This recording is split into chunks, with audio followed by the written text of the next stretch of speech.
Hello. બોલો બોલો દિનેશભાઈ, બહુ દિવસે યાદ કર્યો. હા, કઈ નહીં સાહેબ, એક કામ હતું. બોલો. એકચ્યુઅલી આપણે આ 3 ફેઝ લાઈન જેલી છે ને, હમ. ત્યાં પેલો લોખંડની એંગલ મારેલી છે. હવે એંગલ અડધી તૂટી ગઈ છે ને અડધી થોડીક જ અટકી રહી. કદાચ એ તૂટી જાય ને તો વાયર નીચે પડે. કઈ જગ્યાએ? આપણે ડભાસા પેલું મેદાન જોયું, આપણે ક્રિકેટ મેદાન છે, હા. બસ એ મેદાન આગળ જ છે. મેદાનની બહાર વાળી લાઈન? હા, એ મેદાનની બહાર જે પેલી કેનલ સાઈડ છે ને, એ સાઈડે છે ને થોંભલા ઉપર છે ને એ તૂટી ગયેલો છે. ખાલી થોડુંક જ વળગી રહ્યું છે એંગલ. કદાચ પડે ને તો કોઈને કરંટ બરંટ લાગે. એટલે કેનલની બહાર છે તે? ના, કેનલ ખરી ને, આપણે કેનલ ને આ ગ્રાઉન્ડ છે ને, એ ગ્રાઉન્ડમાં રહીને લાઈન જયેલી છે.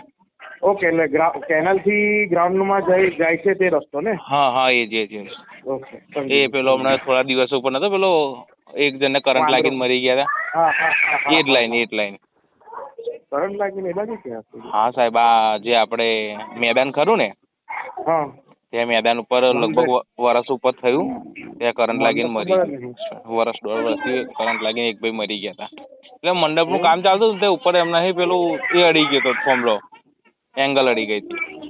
એટલે પેલું તો નહીં ને, આપણે એ તો તાજપુરામાં થયું હતું ને? ના સાહેબ, ગણપતિમાં થયું હતું તે? હા, ગણપતિમાં નહીં સાહેબ. આપણે એ તો અહીંયા લગન હતું મેદાનમાં, તો પેલો મંડપ બાંધેલો ને, તો મંડપમાં પેલી એંગલ અડી ગઈ હતી એમનાથી છોડતો કરી. પૂછી લઉં છું, ચાલ. એ લાઈન ને? હા, એવું હોય તો ફોટો મોકલી આપો.